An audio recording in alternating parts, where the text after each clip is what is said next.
आज की क्लास में हम चर्चा करने वाले हैं भारतीय संविधान के मूल अधिकारों के बारे में। मूल अधिकार हमारे आरपीएससी, आरएसएसबी और उसके साथ ही एसएससी वगैरह अन्य एग्जाम के अंदर पूछे जाने वाला एक महत्वपूर्ण टॉपिक है। मूल अधिकार भारतीय संविधान के भाग 3 में अनुच्छेद 12 से 35 तक मूल अधिकारों के बारे में चर्चा की गई है। कौन कौन से मूल अधिकार है जो भारतीय नागरिकों को प्रदान किए गए हैं और ऐसे कौन से मूल अधिकार है जो भारतीय नागरिकों के साथ साथ विदेशी नागरिकों को भी प्राप्त है, उनके बारे में आज हम चर्चा करेंगे। और साथ ही हम देखेंगे कि मूल अधिकारों की क्या भूमिका है संविधान संविधान के अंदर भी और संविधान के साथ साथ लॉ मेकिंग के अंदर भी। जब भी कोई नियम बनाए जाते हैं, कानून बनाए जाते हैं, तो उनमें मूल अधिकारों की क्या भूमिका रहती है और प्रत्येक व्यक्ति के जीवन में उन मूल अधिकारों का क्या प्रभाव है। मूल अधिकारों में सबसे पहले बात आती है संविधान के कौन से भाग में मूल अधिकार दिए गए हैं। तो भारतीय संविधान के भाग 3 में मूल अधिकारों का वर्णन किया गया है। मूल अधिकार है क्या? मूल अधिकार संविधान द्वारा भारतीय नागरिकों को प्राप्त या भारतीय नागरिकों को प्रदान किए गए कुछ ऐसे अधिकार हैं जो किसी भी स्थिति में भारतीय नागरिकों द्वारा छीने नहीं जा सकते। यानी राज्य सरकारों को, राष्ट्रीय सरकार को प्रतिबंधित किया जाता है कुछ ऐसे कार्यों के लिए और साथ ही कुछ ऐसे कार्यों को करने के लिए बढ़ावा दिया जाता है जो भारतीय नागरिकों के जीवन से जुड़े हुए होते हैं। मूल अधिकारों का सिद्धांत कहाँ से प्रेरणा में आता है? मूल अधिकारों की प्रेरणा हमें कहाँ से मिलती है? तो आप देखते हो हम प्रेरणा लेते हैं भारत के अंदर, भारतीय संविधान के अंदर जो मूल अधिकार प्रदान किए गए हैं उनकी प्रेरणा मूल रूप से अमेरिका के संविधान से ली गई है। लेकिन यह कह देना कि भारतीय संविधान में मूल अधिकार अमेरिका के संविधान से हूबहू उठाए गए हैं, यह पूरी तरह से गलत होगा। क्योंकि मूल अधिकारों की बात कब होती है?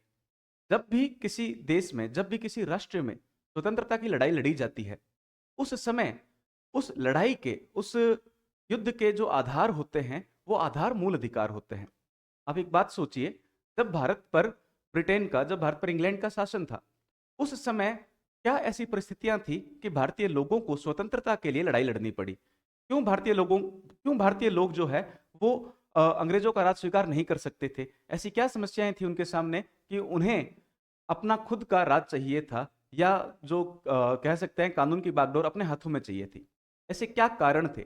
ये कारण आते हैं मूल अधिकारों से।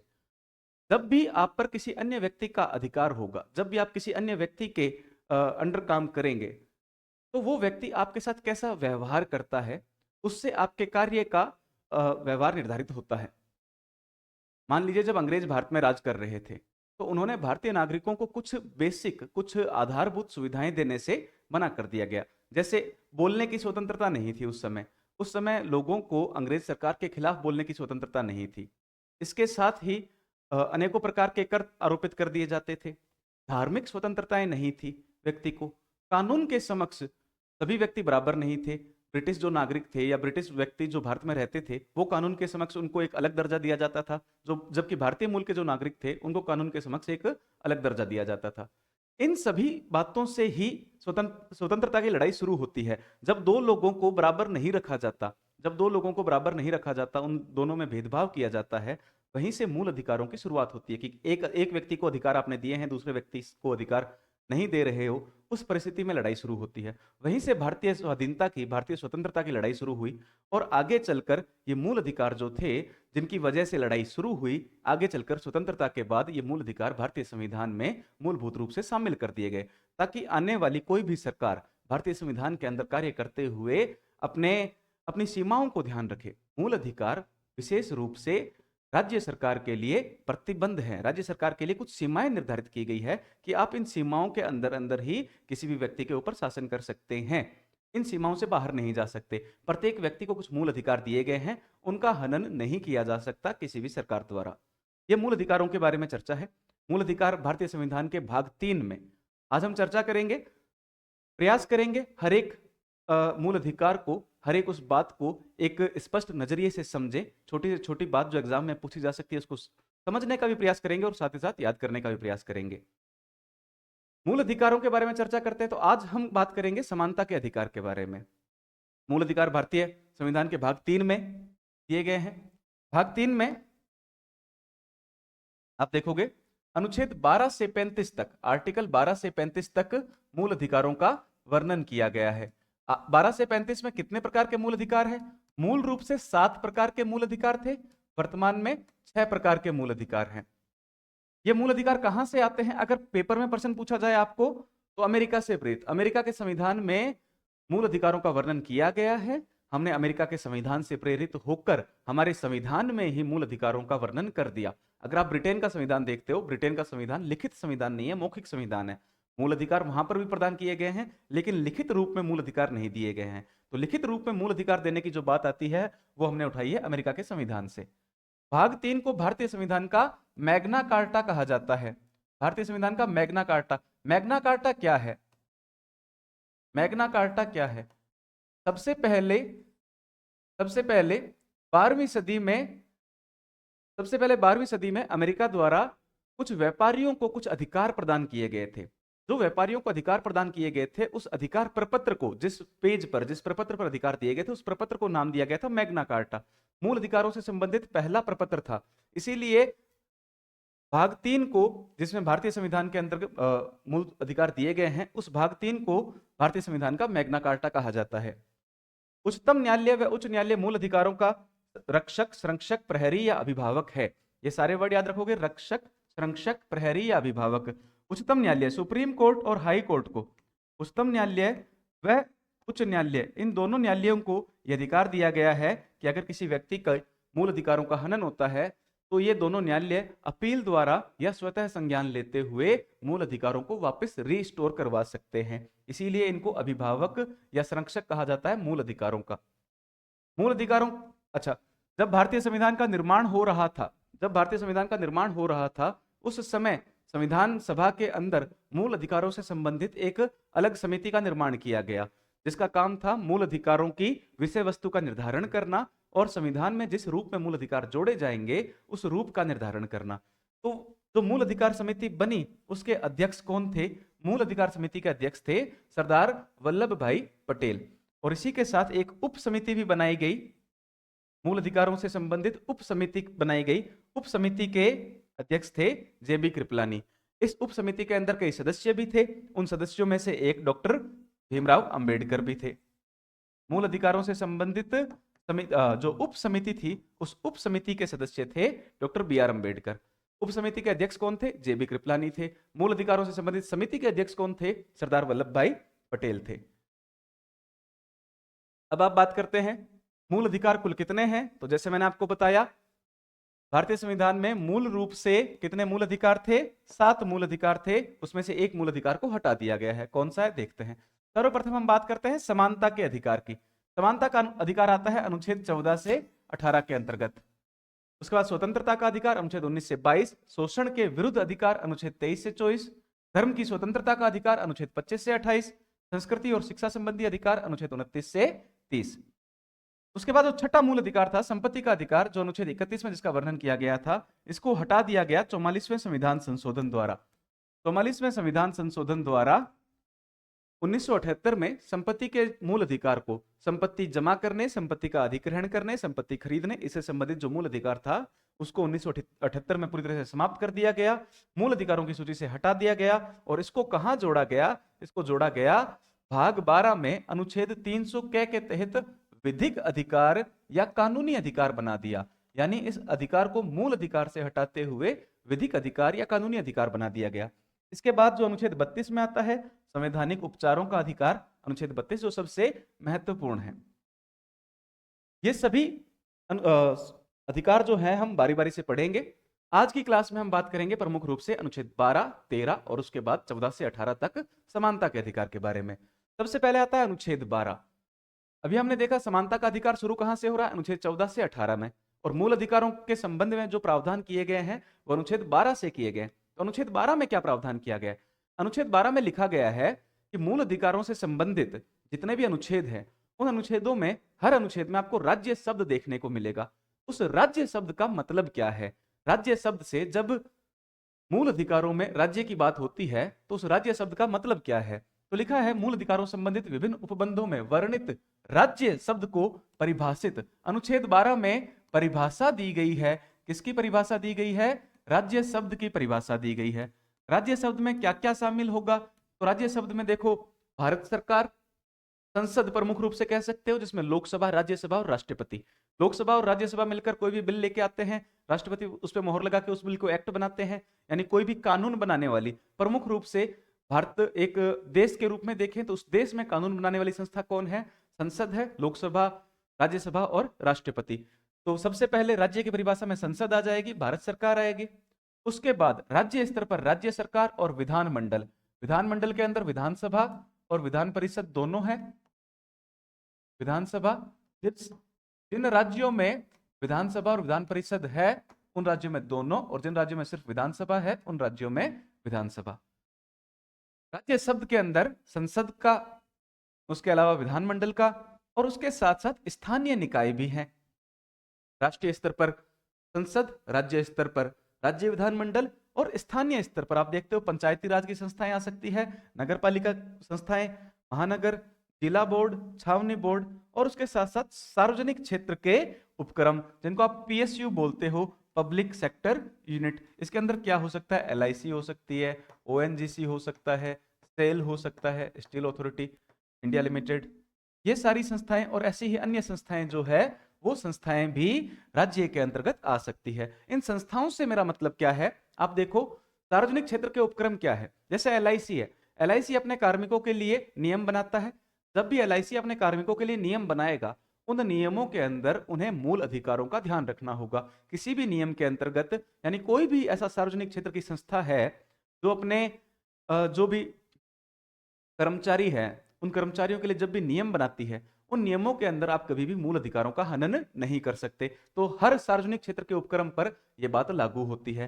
तो मूल अधिकारों का ध्यान रखना सिर्फ राष्ट्रीय सरकार या राज्य सरकार की जिम्मेदारी नहीं है, बल्कि जो स्थानीय स्तर की सरकारें हैं उनकी भी, और साथ ही साथ सार्वजनिक क्षेत्र की जो संस्थाएं हैं उनकी भी जिम्मेदारी है। तो राज्य शब्द की परिभाषा में सिर्फ सरकारें नहीं आएगी, बल्कि सार्वजनिक क्षेत्र के उपक्रम भी आएंगे। बहुत ही महत्वपूर्ण चीज है, आपको पेपर में क्वेश्चन दिया जाएगा कि राज्य शब्द की परिभाषा में निम्न में से कौन सा नहीं है या कौन सा है। ये 4 ऑप्शन दे दिए, इनमें से कोई 3 दे दिया, एक दूसरा अलग दे दिया। तो आपको ध्यान रखना, अक्सर यहाँ पे कंफ्यूज होते हैं। सार्वजनिक क्षेत्र के उपक्रम में हर तरह की सार्वजनिक संस्था जो है वो आ जाएगी। आगे बढ़ते हैं अनुच्छेद 12 में। अनुच्छेद 12 में क्या है? राज्य शब्द की परिभाषा दी गई है मूल अधिकारों से संबंधित। आगे बढ़ते हैं अनुच्छेद 13। अनुच्छेद 13 एक बहुत ही महत्वपूर्ण अनुच्छेद है। अनुच्छेद 13 मूल अधिकारों के अंदर ही यह व्यवस्था कर दी गई कि कोई भी सरकार आगे जाकर मूल अधिकारों में बदलाव ना कर सके। क्योंकि भारतीय संविधान जब बनाया गया तो संविधान सभा में जो व्यक्ति बैठे थे उनकी नीयत बहुत अच्छी थी। उन्होंने पक्की नीयत के साथ, अच्छी नीयत के साथ, अच्छी मेहनत के साथ काम करते हुए मूल अधिकार भारतीय लोगों को प्रदान किए।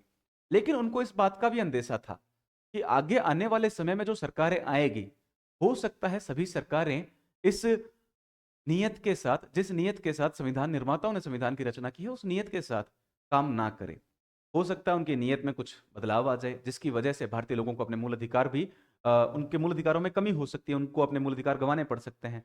ऐसी परिस्थितियां उत्पन्न ना हो, कोई भी सरकार चाहे कितना भी बहुमत लेकर आए, लेकिन वो मूल अधिकारों में बदलाव ना कर सके, ये प्रावधान मूल अधिकारों में खुद ही कर दिया गया। मूल अधिकारों का वर्णन करने से पहले यह प्रावधान कर दिया कि भाई साहब, संसद अगर कोई ऐसी विधि लेकर आएगी जिससे मूल अधिकारों में अल्पीकरण होगा, यानी मूल अधिकारों को कम किया जाएगा या मूल अधिकारों को शून्य किया जाएगा, मूल अधिकारों को न्यून किया जाएगा, ऐसी विधि, ऐसा कानून स्वतः ही शून्य हो जाएगा। ऐसे कानून का कोई महत्व नहीं रहेगा। तो अनुच्छेद 13 में लिखा गया है, मूल अधिकारों से असंगत या उनका अल्पीकरण करने वाली विधियां शून्य होगी। मूल अधिकारों का अल्पीकरण करने वाली विधियां शून्य होगी, यानी मूल अधिकारों में कमी लाने वाली विधियां, कमी लाने वाले कानून जो होंगे वो शून्य हो जाएंगे। ऐसा कोई भी कानून मान्य नहीं होगा। आगे चलकर इससे संबंधित बहुत विवाद उत्पन्न होते हैं।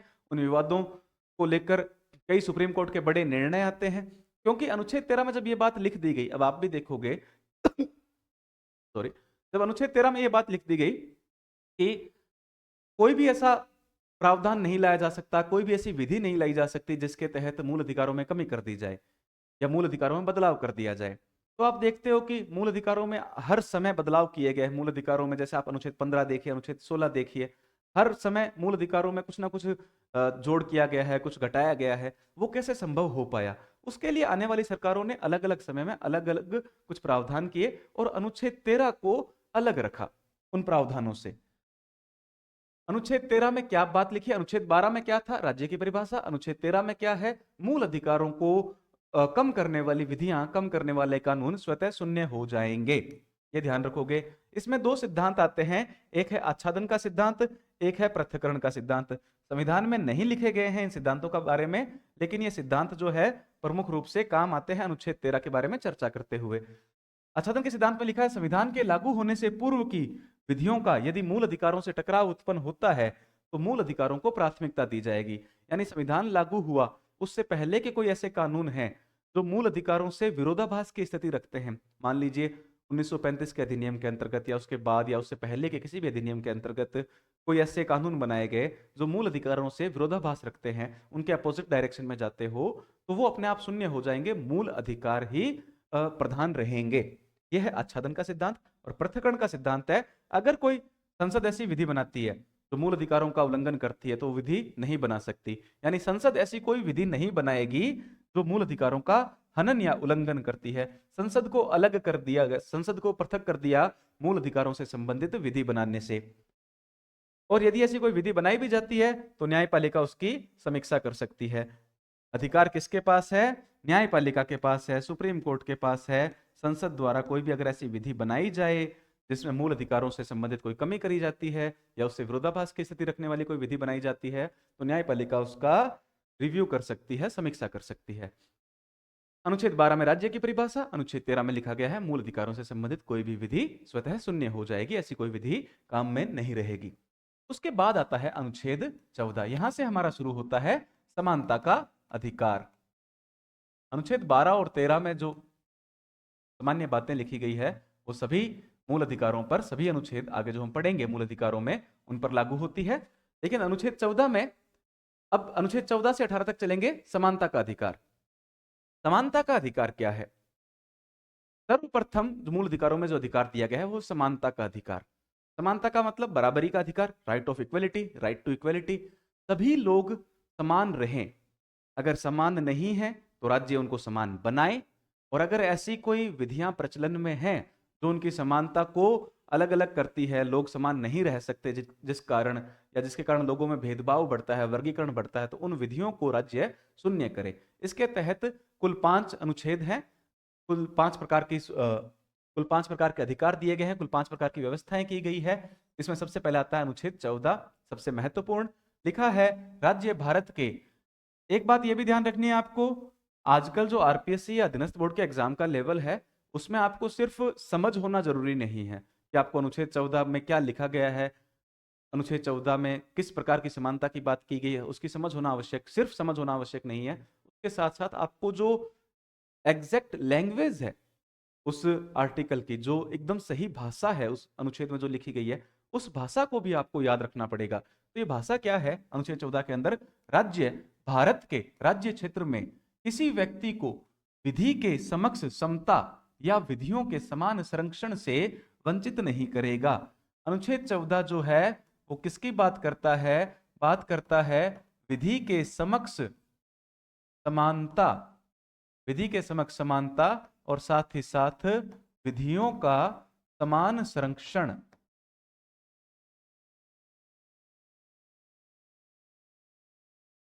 विधियों का समान संरक्षण। दो बातें लिखी गई है, विधि के समक्ष समानता और विधियों का समान संरक्षण। विधि के समक्ष समानता का तात्पर्य क्या है? विधि के समक्ष समानता का तात्पर्य है कानूनी समानता। आर्टिकल 14 आपको कानूनी समानता देता है। कानून के सामने सभी लोग बराबर होंगे, कानून के सामने सभी लोग एक समान होंगे, किसी प्रकार की कोई ऊंच नीच नहीं होगी, किसी प्रकार का कोई भेदभाव नहीं होगा, कोई अमीर गरीब नहीं होगा, कोई ऊंचा या नीचा, कोई बड़ा या छोटा नहीं होगा, कानून के समान। ये एक नकारात्मक संदर्भ रखने वाला अनुच्छेद है। इस अनुच्छेद के अंदर 2 तरह की व्यवस्थाएं की गई है। आर्टिकल 14 में विधि के समक्ष समानता और विधियों का समान संरक्षण, 2 बातें कही गई है। तो विधि के समक्ष समानता है, इसका मतलब तुम सीधा सीधा ये समझो कि किसी भी व्यक्ति को विशेषाधिकार नहीं मिलेंगे कानून के सामने।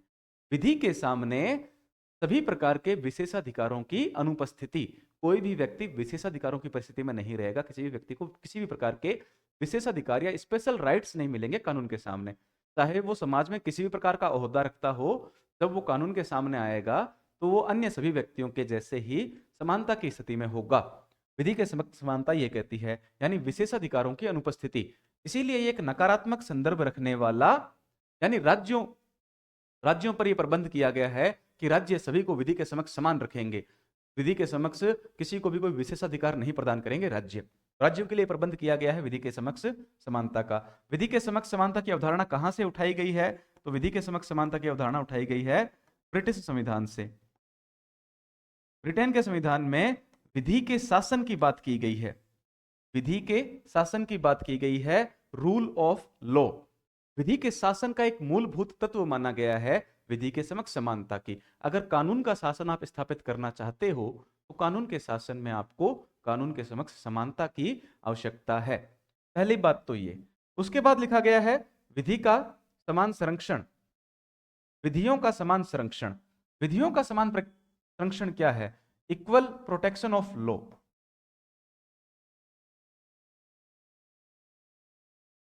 इक्वल प्रोटेक्शन ऑफ लॉ, इन दोनों में कंफ्यूज नहीं होना। विधियों का जो समान संरक्षण, विधियों का समान संरक्षण, ये बात उठाई गई है अमेरिका के संविधान से। ये प्रश्न पूछा हुआ है, ये दोनों दिए, विधि के समक्ष समानता और विधियों का समान संरक्षण, ये किस संविधान से प्रेरित है? तो विधि के समक्ष समानता की बात आती है, वो है ब्रिटेन के संविधान से प्रेरित, और विधियों का समान संरक्षण की बात आती है, इक्वल प्रोटेक्शन ऑफ लॉ की बात आती है, तो अमेरिका के संविधान से प्रेरित है। इक्वल प्रोटेक्शन ऑफ लॉ क्या कहता है? विधियों के समान संरक्षण का तात्पर्य क्या है? ये क्या बात कहता है, इसका मतलब समझिए। विधियों के समान संरक्षण से मतलब है प्रत्येक व्यक्ति के साथ या सभी व्यक्तियों के साथ समान परिस्थितियों में समान व्यवहार करना। समान परिस्थिति, सेम टाइप की कंडीशंस होगी, सेम कंडीशंस के अंडर हर एक के साथ इक्वल बिहेव करेगी, हर एक के साथ सेम बिहेव करेगी। कोई भी कोर्ट है, कोई भी न्यायालय है, लॉ है, किसी भी विधि के अंतर्गत सभी व्यक्तियों के साथ समान परिस्थितियों में समान व्यवहार। अब इसका मतलब क्या है? इसका मतलब यह है, अच्छा एक बात और है, समान परिस्थितियों में समान व्यक्तियों के साथ समान व्यवहार। समान व्यक्तियों के साथ समान व्यवहार, इसका मतलब क्या है? अब व्यक्ति तो समान है नहीं। आप देखते हो अपने आसपास के वातावरण में, अपने आसपास के समाज की परिस्थितियों में व्यक्ति समान नहीं है। अलग अलग प्रकार की असमानताएं पाई जाती है। कोई अमीर है, कोई गरीब है, कोई जातीय रूप से ऊपर है, कोई जातीय रूप से नीचे है, कोई धार्मिक रूप से अलग है, धार्मिक असमानताएं हैं, वर्गीय असमानताएं हैं, आर्थिक असमानताएं हैं, सभी प्रकार की असमानताएं पाई जाती है। जब इस प्रकार की असमानताएं पाई जा रही है तो आप कैसे कह सकते हो कि समान परिस्थितियों में समान व्यक्तियों के साथ समान व्यवहार? तो आर्टिकल 14 व्यवस्था करता है कि समान व्यक्तियों का मतलब यह है कि अगर किसी भी प्रकार की असमानता मौजूद है तो आर्टिकल 14 के अंदर राज्य सरकारों का यह दायित्व बनता है कि वो उस असमानता को समाप्त करें। उस असमानता को समाप्त करके पहले समानता लेके आएंगे और समान बनाएंगे। दो व्यक्ति है, एक व्यक्ति मान लो नीचे है, दूसरा ऊपर है। अब उन दोनों व्यक्तियों में क्या करना है आपको? अगर आपको आर्टिकल 14 लगाना है तो आपको इन दोनों के साथ समान व्यवहार करना पड़ेगा। लेकिन समान व्यवहार में समस्या ये आती है कि इन दोनों की स्थिति सही नहीं है, दोनों एक इक्वल कंडीशन में नहीं है, बराबर की स्थिति में नहीं है। तो पहले इन दोनों को बराबर की स्थिति में लेके आओ। अनुच्छेद 14 का विधियों का समान संरक्षण ये कहता है कि आप दोनों व्यक्तियों को बराबर परिस्थितियों में लेकर आओ, और उसके बाद जब दोनों समान हो जाएंगे तब आप उन दोनों के साथ समान व्यवहार कर सकते हो।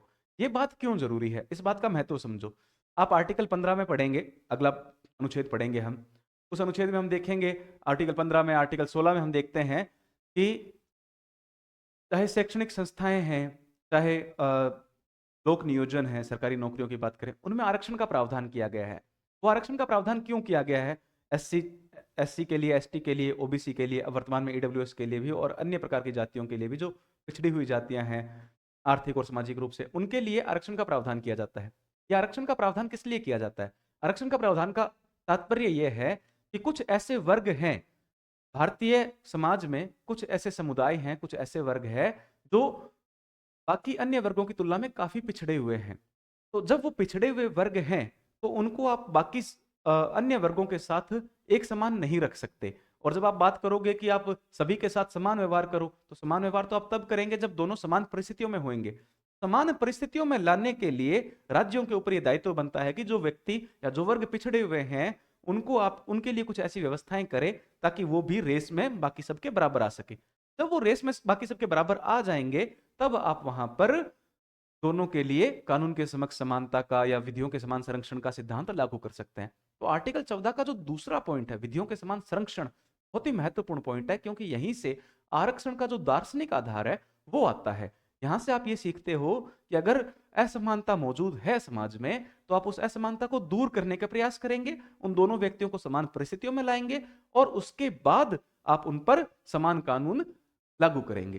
तो आर्टिकल 14.1 और 14.2, इसलिए 14.1 जो है विधि के समक्ष समानता, ये एक नकारात्मक संदर्भ है, जबकि विधियों का समान संरक्षण जो है वो एक सकारात्मक संदर्भ है। सकारात्मक संदर्भ यह है कि पॉजिटिवली आप गवर्नमेंट को, स्टेट गवर्नमेंट को, राज्य सरकार को आप सकारात्मक रूप से विभेद करने के लिए प्रेरित कर रहे हो कि आप सकारात्मक विभेद कर सकते हो। तो आर्टिकल 14 जो है, देखो आर्टिकल 14 कहता है कि आप तर्क संगत, रीजनेबल, अगर आपको किसी के अंदर भेदभाव करना है तो आप कर सकते हो, तर्क संगत वर्गीकरण कर सकते हो, चाहे मनुष्य के बीच में है, चाहे किसी जाति के बीच में है, चाहे किसी वर्ग के बीच में है। अगर आपको रीजनेबल डिफरेंस करना है, न्याय संगत वर्गीकरण करना है तो आप कर सकते हो, लेकिन आपका वर्गीकरण न्याय संगत होना चाहिए। ऐसा नहीं हो कि वो न्याय संगत ना हो, न्याय के विपरीत हो। यहीं से आप SC, ST, OBC या अन्य प्रकार के जो रिजर्वेशन मिलते हैं, उन रिजर्वेशन का दार्शनिक आधार आर्टिकल 14 के दूसरे भाग विधियों के समान संरक्षण से ही आता है। ये दोनों बातें आपको ध्यान में रखनी है, विधि के समक्ष समानता और विधियों का समान संरक्षण।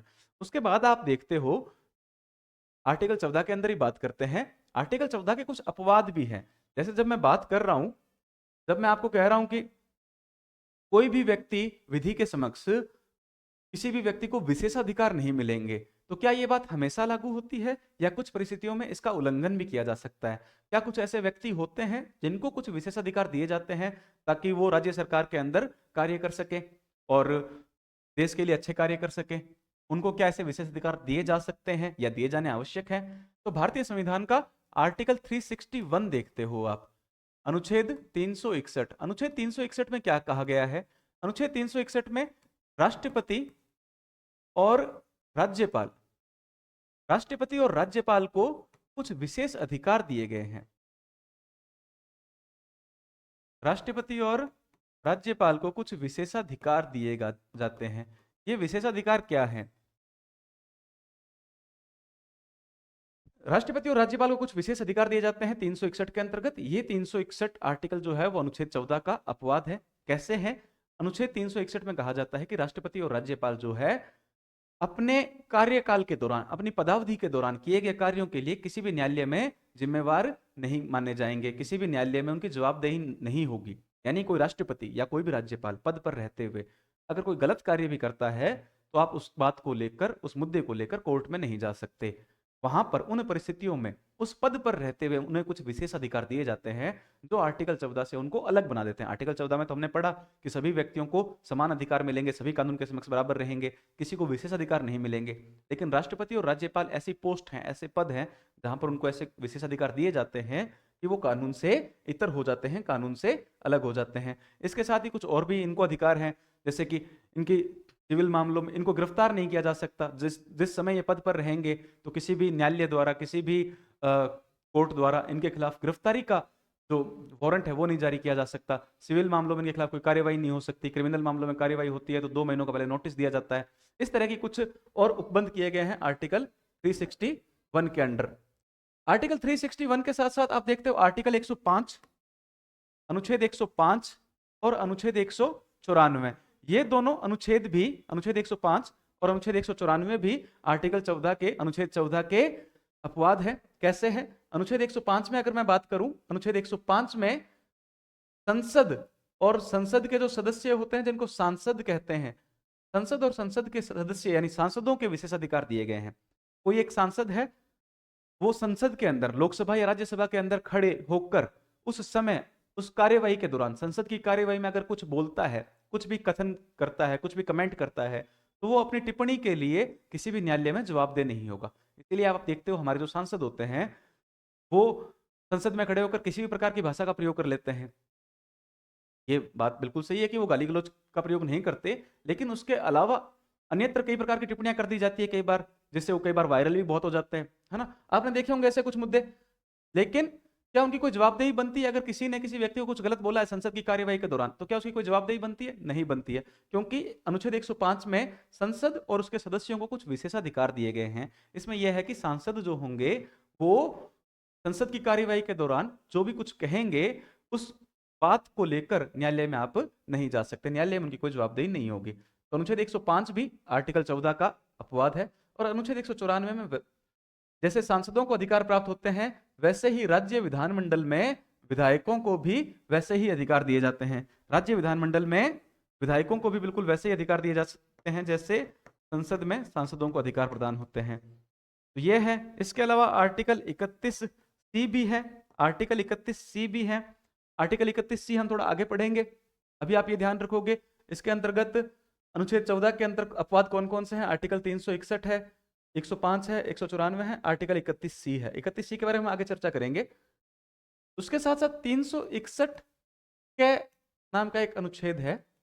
इसमें यह लिखा गया है कि कोई व्यक्ति यदि संसद की सत्य कार्यवाही, संसद की जो भी कार्यवाही हो रही है, संसद है चाहे राज्य विधानमंडल है, उनमें जो भी कार्यवाही होती है उससे संबंधित वो उस कार्यवाही को सही सही या हूबहू अगर किसी समाचार पत्र में या किसी टीवी न्यूज मीडिया के माध्यम से प्रकाशित करता है तो उस पर किसी प्रकार की कोई कार्यवाही नहीं की जा सकती, तो उसको भी विशेषाधिकार प्राप्त होते हैं आर्टिकल 361 के अंतर्गत। तो ये कुल 5 आर्टिकल हो गए, 361, 105, 194, 31C और 361 के। ये कुल 5 आर्टिकल है जिसके अंतर्गत व्यक्तियों को आर्टिकल 14 से इतर कुछ सुविधाएं दी जाती है। ध्यान रखोगे। आगे बढ़ते हैं, आते हैं अनुच्छेद 15 पर। अनुच्छेद 15 पे आते हैं। देखिए अनुच्छेद 15 क्या कहता है? अनुच्छेद 15 समानता का अधिकार में दूसरा अधिकार है। किस प्रकार की समानता है? आप इसको सामाजिक समानता समझ सकते हो।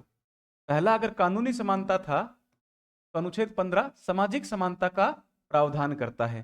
समाज में किसी भी व्यक्ति के साथ कुछ आधारों पर भेदभाव नहीं किया जाएगा। 15.1 में, अनुच्छेद 15.1 में व्यवस्था की गई है, राज्य किसी भी नागरिक के साथ केवल केवल धर्म, मूल वंश, जाति, लिंग, जन्म स्थान के आधार पर भेदभाव नहीं कर सकता। राज्य को, अनुच्छेद 15.1 किससे संबंधित है? राज्य से संबंधित है। राज्य क्या है? अनुच्छेद 12 में हम इसकी परिभाषा देख चुके हैं। अनुच्छेद 15.1 में लिखा गया है, राज्य किसी भी व्यक्ति के साथ केवल धर्म, मूल वंश, जाति, लिंग, जन्म स्थान के आधार पर भेदभाव नहीं कर सकता। केवल शब्द को ध्यान रखना है, यानी राज्य इन 5 आधारों पर भेदभाव नहीं करेगा, इसके अलावा अन्य आधारों पर भेदभाव किया जा सकता है। उसके बाद आता है अनुच्छेद 15.2।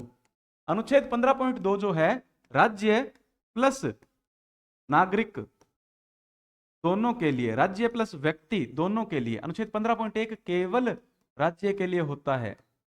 अनुच्छेद 15.1 केवल राज्य के लिए है। अनुच्छेद 15.2 में यही बात लिखी गई है, राज्य और नागरिकों दोनों के लिए।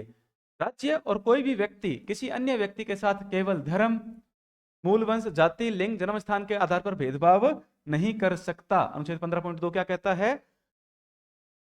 राज्य और नागरिक किसी दूसरे व्यक्ति के साथ, यानी राज्य के साथ साथ कोई और व्यक्ति भी किसी अन्य व्यक्ति के साथ धर्म, मूल वंश, जाति, लिंग और जन्म स्थान के आधार पर भेदभाव नहीं कर सकता, या फिर इनको किन्हीं कुछ स्थानों पर जाने से रोक नहीं सकता।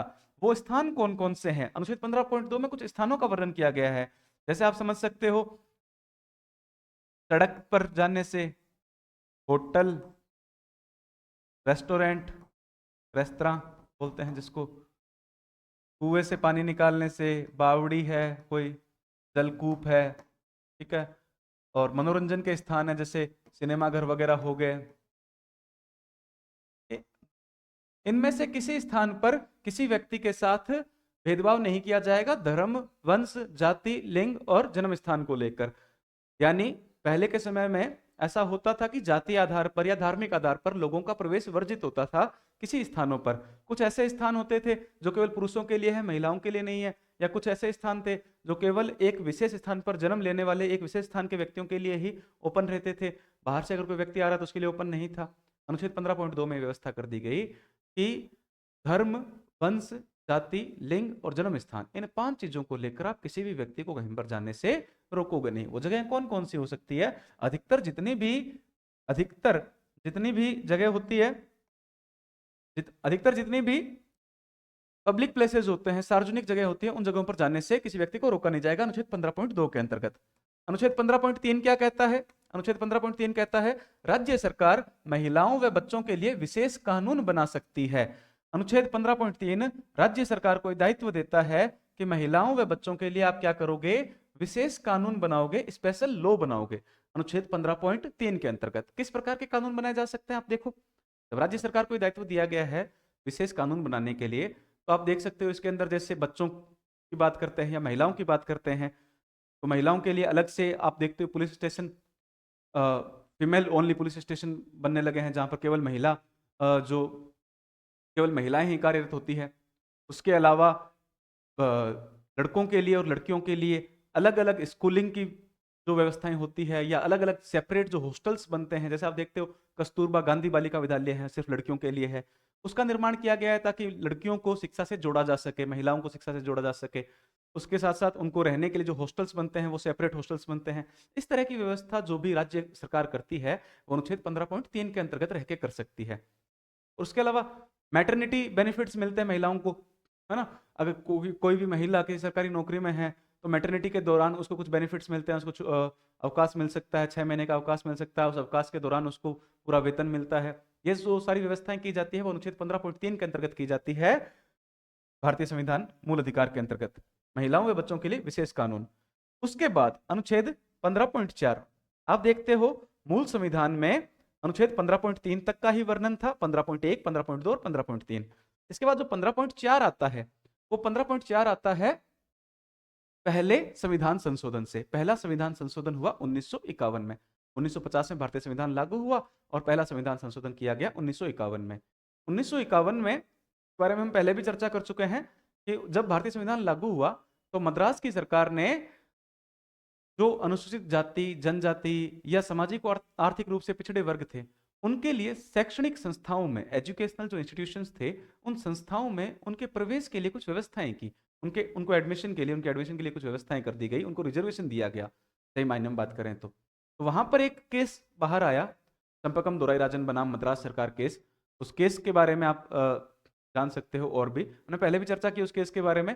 उसमें हुआ यह था कि चंपकम दोराईराजन नामक महिला ने मद्रास सरकार के खिलाफ वाद दाखिल किया सुप्रीम कोर्ट में कि मद्रास सरकार द्वारा एक व्यवस्था की गई है, उस व्यवस्था के तहत एससी और एसटी को आरक्षण दिया गया है सभी शैक्षणिक संस्थाओं में, जिसकी वजह से उनका सिलेक्शन नहीं हो पाया बजाय कि अच्छे नंबर के। तो सुप्रीम कोर्ट ने कहा कि भारतीय सरकार जो है अनुच्छेद 15 के अंतर्गत सभी व्यक्तियों को समानता की बात करती है, धर्म के आधार पर, जाति के अंदर, जैसे हमने पढ़ा अनुच्छेद 15.1 कि धर्म, वंश, जाति, जन्म स्थान, लिंग, इनके आधार पर भेदभाव नहीं करोगे। तो आप जाति के आधार पर भेदभाव नहीं कर सकते, जाति के आधार पर किसी को आरक्षण नहीं दे सकते।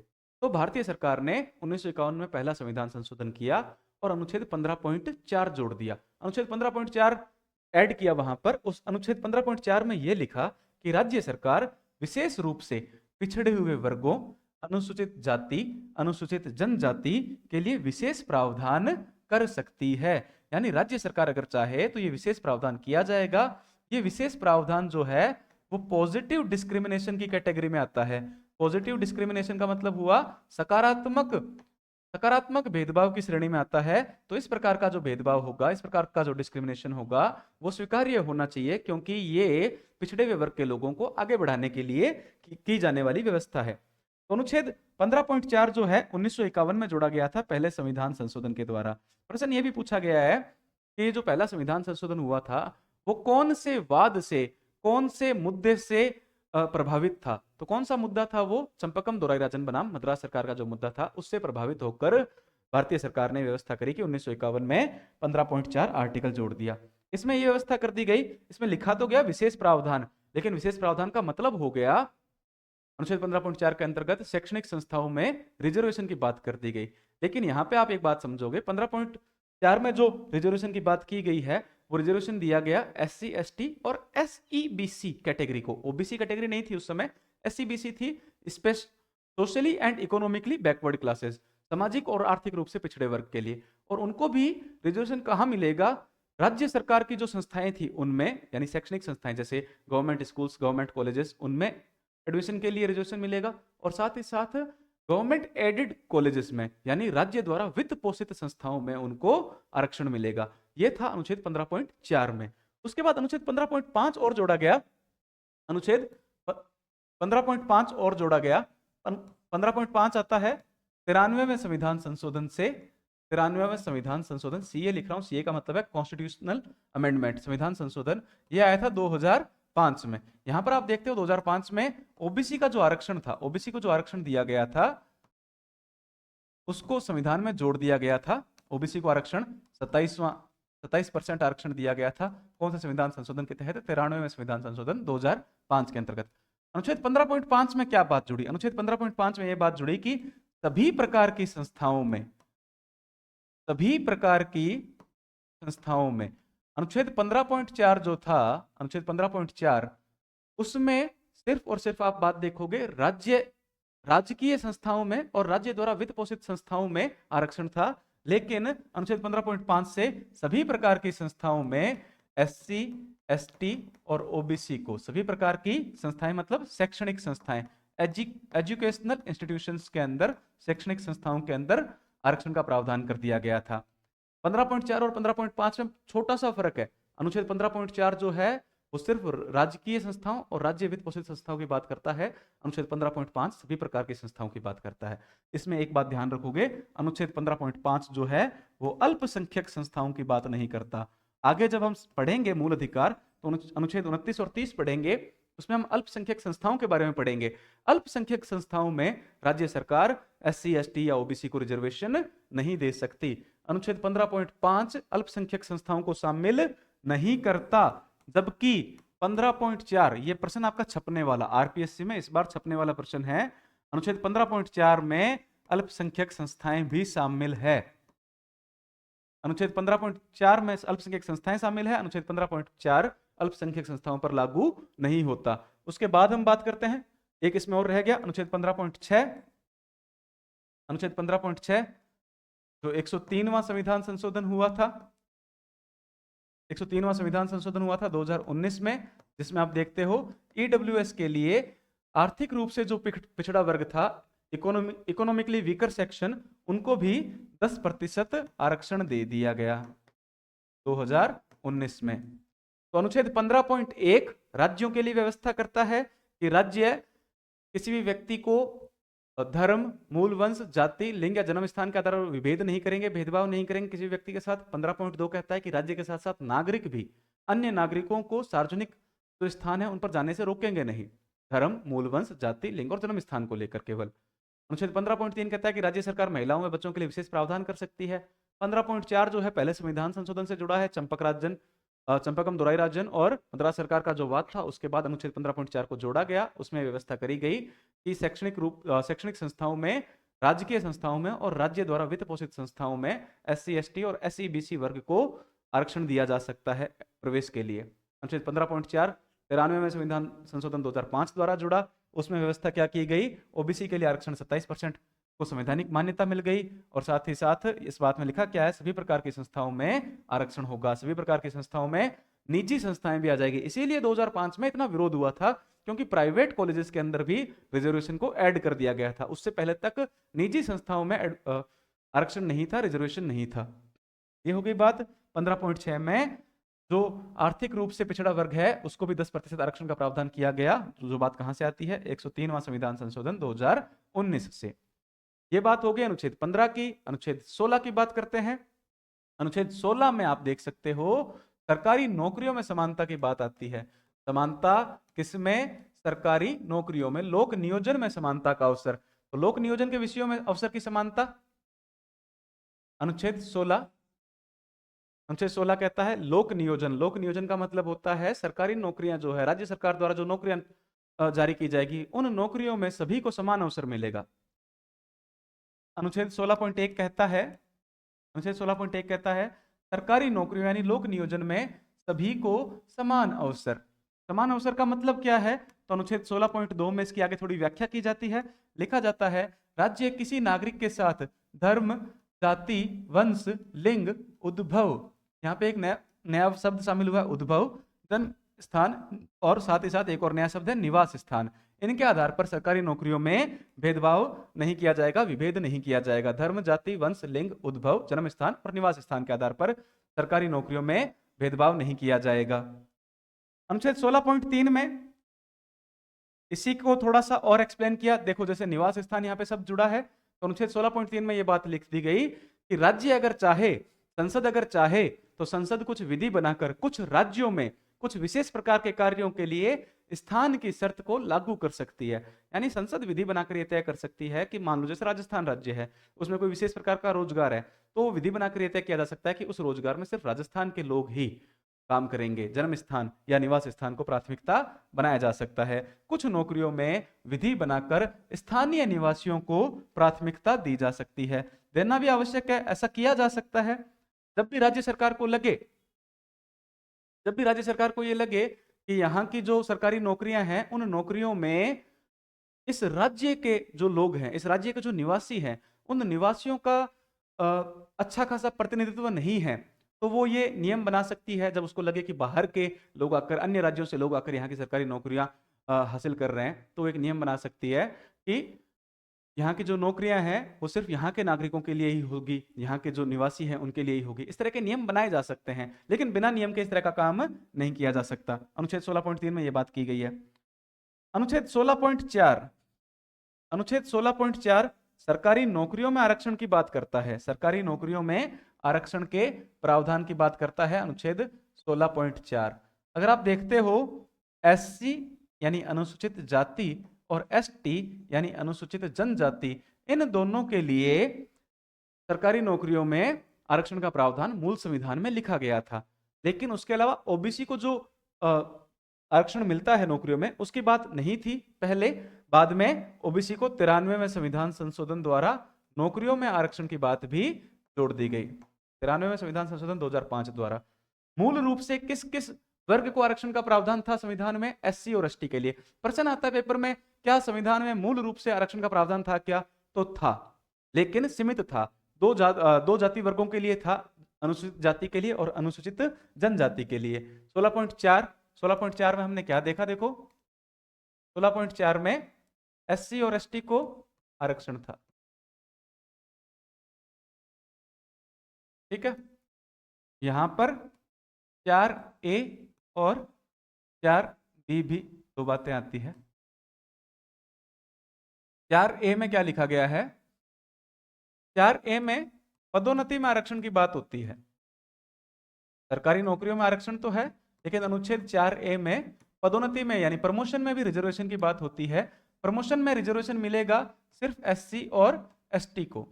यानी अगर किसी राज्य सरकार को लगे कि यहाँ की जो ऊपरी वर्ग की नौकरियां हैं, उनमें सरकारों का उनमें एससी या एसटी वर्ग का प्रतिनिधित्व नहीं है, तो उनके लिए उनको प्रमोशन में भी रिजर्वेशन ग्रांटेड है, प्रदान किया जा सकता है।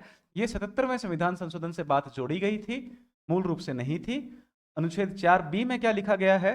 16.4B में 16.4B में क्या लिखा गया है? 16.4B में बैकलॉग के बारे में जिक्र किया गया है।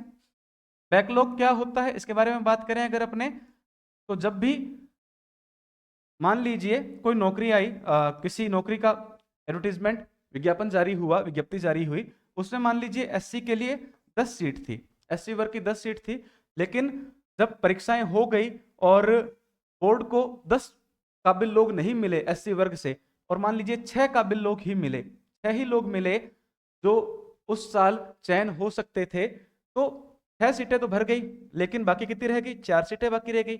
ये 4 सीटें अगले साल की भर्ती में जुड़ेगी, इसको कहते हैं हम बैकलॉग। अगले साल जो नई वैकेंसी आएगी उसमें ये 4 सीटें प्लस हो जाएगी। लेकिन इसमें यह बात की गई है कि जब बैकलॉग की सीटें जुड़ती है तो वहां पर 50% आरक्षण, आप जानते हैं अधिकतम आरक्षण 50% हो सकता है। बैकलॉग में यह प्रावधान किया गया है कि बैकलॉग की सीटें उस 50% आरक्षण से अलग रहेगी, यानी बैकलॉग पर 50% का नियम लागू नहीं होता। यह प्रावधान किया गया है अनुच्छेद 16.4B में। फिर 16.5 आता है। 16.5 में ओबीसी को आरक्षण है, ओबीसी को आरक्षण दिया गया। अन्य पिछड़ा वर्ग है उसको सरकारी नौकरियों में आरक्षण दिया गया 93वें संविधान संशोधन 2005 द्वारा, और 16.6 में नौकरियों में ईडब्ल्यूएस को भी, यानी अन्य जो पिछड़ा वर्ग है, अन्य पिछड़ा वर्ग नहीं, आर्थिक रूप से जो पिछड़ा वर्ग, आर्थिक रूप से जो कमजोर वर्ग है, उसको भी रिजर्वेशन दिया गया नौकरियों में 10% का 103वें संविधान संशोधन 2019 द्वारा। ये होती है अनुच्छेद 16 की बात। अनुच्छेद 16 में लोक नियोजन में अवसर की समानता की बात की गई है। उसके बाद आता है अनुच्छेद 17। अनुच्छेद 17 देखो सिंपल सा है। अनुच्छेद 17 अस्पृश्यता का उन्मूलन करता है, छुआछूत को नष्ट करता है, छुआछूत को समाप्त करने की बात करता है अनुच्छेद 17। अनुच्छेद 17 कहता है छुआछूत का उन्मूलन किया जाएगा, अस्पृश्यता का उन्मूलन किया जाएगा। क्या लिखा है? अस्पृश्यता का उन्मूलन किया जाता है और किसी भी रूप में इसका पालन निषिद्ध है। अस्पृश्यता से उत्पन्न किसी भी निर्योग्यता को लागू करना कानून के अनुसार दंडनीय अपराध है। यानी सिर्फ और सिर्फ अस्पृश्यता के कारण अगर आप किसी व्यक्ति को अयोग्य या निर्योग्य मानते हो तो वो दंडनीय अपराध स्वीकार किया जाएगा। अनुच्छेद 17 अस्पृश्यता का अंत करता है। अनुच्छेद 17 के अंतर्गत ही अस्पृश्यता निवारण अधिनियम बना 1955 में, आगे जाकर 1976 में जिसका नाम बदल दिया गया, नागरिक अधिकार संरक्षण अधिनियम बनाया गया अनुच्छेद 17 के तहत ही। फिर आता है समानता के अधिकार के अंतर्गत अंतिम अधिकार अनुच्छेद 18। अनुच्छेद 18 उपाधियों का अंत करता है। आपको पता है जब भारत स्वतंत्र हुआ, स्वतंत्रता के बाद भारत में कई सारी रियासतें थी। अब उन रियासतों के जो राजा थे वो राजा अलग अलग प्रकार की उपाधियां रखते थे, है ना, जैसे महाराजा की उपाधि, राजा की उपाधि, वीर बहादुर की उपाधि, इस तरह की कई प्रकार की उपाधियां रखते थे। ये उपाधियां अगर आप रखते हो तो क्या समाज में आप अन्य लोगों के बराबर समानता दिखा सकते हो? उपाधियों का अंत इसलिए किया गया ताकि कोई व्यक्ति अपनी उपाधि दिखाकर, कोई भी व्यक्ति अपनी उपाधि को अपने नाम के आगे लिखकर असमानता की भावना ना पैदा करे समाज के अंदर, और समानता की भावना बनी रहे। इसीलिए कोई भी व्यक्ति, हर एक व्यक्ति के लिए प्रावधान कर दिया गया कि कोई भी अपने नाम के आगे किसी भी प्रकार की उपाधि नहीं लगाएगा और ना ही किसी भी प्रकार की उपाधि ग्रहण करेगा। तो लिखा है 18.1 अनुच्छेद 18 में 4 व्यवस्थाएं की गई। पहली व्यवस्था है राज्य द्वारा कोई भी उपाधि, राज्य भी कोई भी उपाधि, चाहे वह सैन्य या शैक्षणिक उपाधि ही क्यों ना हो, प्रदान नहीं की जाएगी। गवर्नमेंट खुद तो किसी भी प्रकार की कोई उपाधि प्रदान नहीं करेगी, चाहे सैन्य उपाधि हो चाहे शैक्षणिक उपाधि हो। अब यहां पर कंफ्यूजन ये उठता है कि हम देखते हैं कि सेना से संबंधित कई प्रकार की उपाधियां सरकार द्वारा प्रदान की जाती है। जैसे आप देखते हो परमवीर चक्र दिया जाता है, वीरता पुरस्कार दिया जाता है, परमवीर चक्र दिया जाता है। इनके बारे में सरकार का यह कथन है, सुप्रीम कोर्ट द्वारा व्याख्या की गई है कि ये सभी जो पुरस्कार हैं ये पुरस्कारों की श्रेणी में आते हैं, उपाधियों की श्रेणी में नहीं आते, और इसीलिए आप इनका प्रयोग उपाधियों के रूप में अपने नाम के आगे नहीं कर सकते और ना ही करना चाहिए। तो राज्य किसी भी प्रकार की सैन्य या शैक्षणिक उपाधि प्रदान नहीं करेगा, 18.1 कहता है। 18.2 में नागरिकों के लिए प्रबंध किया गया कि भारत का कोई भी नागरिक किसी विदेशी राज्य से कोई उपाधि प्रदान या स्वीकार नहीं करेगा।